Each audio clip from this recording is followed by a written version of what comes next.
这是今年2月8嘛，是林义雄厝内发生林体血案满40年，针对重新启动调查这个进度啦。促转会代理主委杨翠呢，今日就表示讲啊，目前最大发现就是确认案发前1年，甲案发后林义雄甲伊家属拢有受到监控，而且佫找出其中一名负责监控的守望相助员。不过，这个查某人却伫促转会正式成立实施这个正式作业进前1天。就过身啊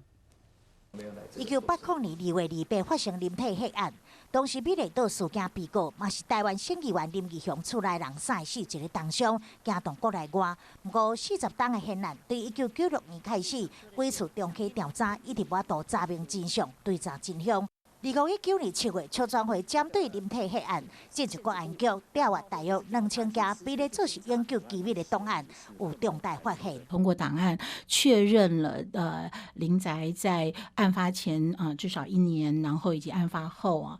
其实都有受到各方的不同方式的监控。杨翠表示，林义雄太太彭素敏当年看到一名男子伫厝附近监控，促转会嘛开始找到此人身份。他是守望相助员，当你确认他的真实身份、名字，然后确认他住在哪里的时候，就发现他在我们促转会揭牌的前1天过世了。促转会阁发现有一通关键电话，疑似就是凶手卡，但是这通电话录音带，刷伫血案发生了后，已经被销毁。面对真正物证收集甲调查的困难，杨翠表示，促转会有案的持续要求各案单位协助处理档案解密，赶紧还原历史真相。